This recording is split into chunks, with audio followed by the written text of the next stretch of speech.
How are you students. आज हम लोग पढ़ेंगे संधि ज्वाइनिंग। अब हम लोग ये जानेंगे कि संधि का शाब्दिक अर्थ क्या होता है। तो संधि का शाब्दिक अर्थ होता है मेल।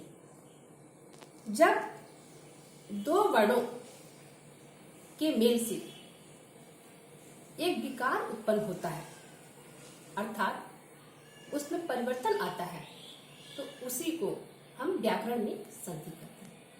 यह परिवर्तन पहले ध्वनि में भी हो सकता है, दूसरे ध्वनि में भी हो सकता है और दोनों ध्वनियों में भी हो सकता है।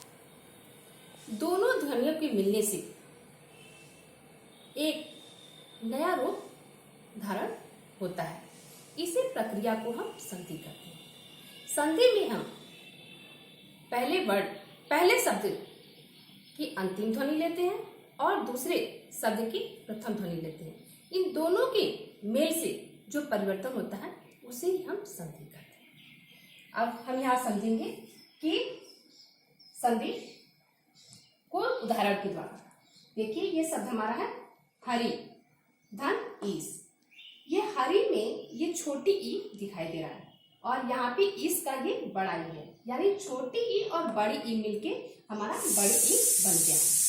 तो इस तरह से देखा जाए तो यहाँ पहले ध्वनि में हमको परिवर्तन दिखाई दे रहा है, यानी कि ये छोटी ई के जगह पे बड़ी ई हो गया है। उसी क्रम में देखिए दूसरा विद्यार्थी, विद्या धन अर्थी। ये विद्या का आ और अर्थी का आ और अ मिलके क्या बना है, आ बना है। यानी कि ये जो हमें परिवर्तन दिखाई दे रहा है, ये दूसरी ध्वनि में ये अ की जगह पे यहाँ पे आ हुआ है, तो ये दूसरी ध्वनि में परिवर्तन दिखाई दे रहा है।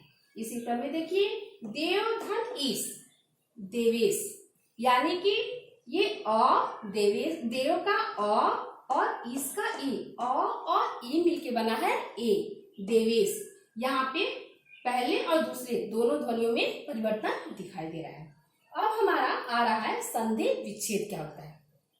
जब संधि युक्त शब्दों को हम अलग अलग करते हैं उसे ही हम संधि विच्छेद करते हैं।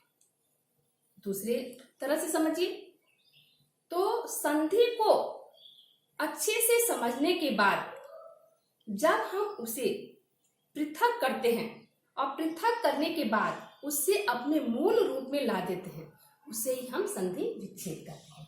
जैसे देखिए यहाँ पे शब्द हमारा है गजानन, यानी कि यहाँ पे संधि इसमें हो चुका है। अब इसको हमें क्या करना है, इसका विच्छेद करना है। तो गज धन आनन, गजानन, ये गजानन का ये संधि विच्छेद हो गया। ये अ पहले शब्द का अंतिम ध्वनि लेंगे तो गज का अ और आनन का आ, यानी कि अ और आ मिला के क्या बन गया है, यहाँ पे आ बन गया है। उसी तरह से देखिए यहाँ पे विच्छेद में परमात्मा हमारा जो शब्द है ये हमारा संधि इसमें हो चुका है। अब इस संधि को हम विच्छेद करेंगे तो होगा हमारा परम धन आत्मा, यानी कि परम का म में अ आ रहा है, अ और आ मिलके आ बना है। ये हमारा शब्द बन गया परमात्मा। तो इसी को हम संधि विच्छेद करते हैं कि ये हमारा संधि है और इसको जब हम अलग अलग पृथक पृथक कर रहे हैं तो ये हमारा संधि विच्छेद हो गया। संधि के भेद क्या होते हैं, तो अब देखिए संधि के कितने भेद हैं। तो संधि के 3 भेद हैं, स्वर संधि, व्यंजन संधि और विसर्ग संधि। अब हम समझेंगे कि स्वर संधि क्या होता है। तो स्वर संधि है कि जब दो स्वर मिल करके आपस में एक नया रूप धारण करते हैं उसे हम स्वर संधि कहते हैं। तो देखिए कैसे है ये स्वर संधि के उदाहरण। जैसे ये दिया है रमा धन इंद्र, रमेंद्र। रमा का आ धन और इंद्र का ई, आ और ई मिलके हमारा ए बन गया है। यहाँ देखिए आ धन ई बराबर ए। तो यहाँ पे पहला हमारा ध्वनि है आ, दूसरी ध्वनि हमारी ई है और दोनों मिला करके यहाँ पे ए, यानी कि तीसरा स्वर यहाँ पे हमें दिखाई दे रहा है। तो इसे हम स्वर संधि कहते हैं कि दो वर्णों के मेल से जो परिवर्तन दिखाई देता है, एक नया शब्द बनता है, एक नया स्वर बनता है, उसे ही हम स्वर संधि कहते हैं। दूसरा है देखिए रवि, रवि का ये छोटी ई और धन इंद्र, इंद्र का ये छोटा ई, तो दोनों छोटी ई मिलकर के बड़ा ई यहाँ पे दिखाई दे रहा है रविंद्र, ई मिलकर के ई हो गया है।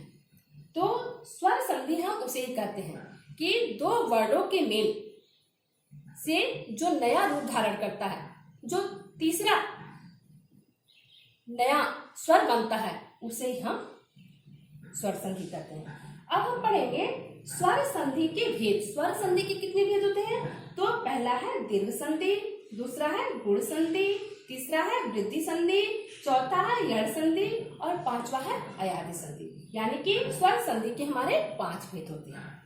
अब इसके अंदर हम सबसे पहले इसको हम अलग अलग जानकारी लेंगे, लेकिन आज पहले हम जानेंगे दीर्घ संधि के विषय में विस्तृत जानकारी लेंगे कि दीर्घ संधि क्या होता है, दीर्घ संधि किसे कहते हैं। तो दीर्घ संधि का आपका परिभाषा है, जब ह्रस्व या दीर्घ अ, ई, उ, री के बाद ह्रस्व या दीर्घ समान वर्ण आए, अर्थात अ, ई, उ, री ही आए, तो उसे हम दीर्घ संधि कहते हैं। नियम इसका देखिए क्या है। तो अ और मतलब पहला शब्द जो होता है उसकी ये ध्वनि जो लेंगे, तो पहला अ और फिर अ, दोनों अ मिलके आ बन जाएगा, दीर्घ बन जाएगा। उसी तरह से अ धन आ मिलके आ बनेगा, आ धन अ मिलके आ बनेगा, आ धन आ मिलके आ बनेगा। कहने का मतलब है कि ह्रस्व या दीर्घ दोनों में से कोई भी हो तो हर परिस्थिति में हमारा दीर्घ ही बनेगा। अगर दोनों हमारा ह्रस्व है तो भी दीर्घ बनेगा, अगर दोनों हमारा दीर्घ है तो भी दीर्घ बनेगा, अगर एक ह्रस्व और एक दीर्घ है तो भी दीर्घ बनेगा। तो इस तरह से करके दीर्घ संधि का यही नियम है। इसी तरह से देखिए ई मिलके बड़ी ई बन गया, ई मिलके बड़ा ई बन गया, ई और ई मिलके बड़ी ई बन गया, ई मिलके बड़ा ई बन गया। तो इसका नियम यही है कि ह्रस्व या दीर्घ अ, ई, उ, री ये 4 वर्ण के बाद समान ध्वनि ह्रस्व या दीर्घ अ, ई, उ, री में से ही कोई वर्ण आता है तो उसका दीर्घ हो जाता है। अब इसको देखिए हम उदाहरण द्वारा समझेंगे। देखिए यहाँ पे हिम धन आलय बराबर हिमालय, ये हिम का अ है और आलय का आ है, यानी कि अ और आ मिलके आ बन गया है, हिमालय शब्द बना है। उसी तरह से देखिए विद्यार्थी में विद्या का आ, अर्थी का अ, तो आ और अ मिलके शब्द हमारा बन गया है विद्यार्थी। तीसरा देखिए आप, तो मुनि, मुनि का छोटी ई है और इसका बड़ा ई है, तो छोटी ई और बड़ी ई मिलकर के यहाँ मुनीष बड़ी ई बन गया है। यहाँ देखिए कवि धन इंद्र, कवि में छोटी ई, इंद्र में छोटा ई, दोनों मिलकर के बड़ी बन गया कविंद्र। यहाँ देखिए भानु धन उदय, भानु का छोटा उ, उदय का छोटा उ, दोनों छोटा उ मिलकर के बड़ा उ बन गया है भानुदय। बधु धन उत्सव, बधु का छोटा उ और धन उत्सव का ये छोटा उ, बधु का बड़ा उ और उत्सव का छोटा उ, ये बड़ी उ छोटा उ मिला के बड़ा उ हो गया है बधुत्सव। मातृधन ऋण, मातृ का री और री मिलके यहाँ पे री। हाँ, इसको आप देखिए संस्कृत में हमारा बड़ा री जो होता है वो इसमें एक और आकृति इस तरह से बना रहता है, लेकिन हिंदी में हम छोटी या बड़ी दोनों जगह पे इसी का प्रयोग करते हैं, इसलिए हमारा शब्द मातृण, इसमें एक और हम आकृति ऐसे उसका नहीं बनाए हैं।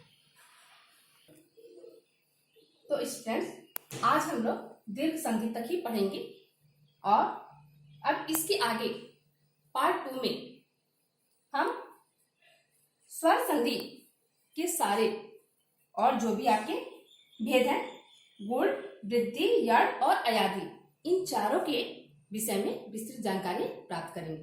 तब तक के लिए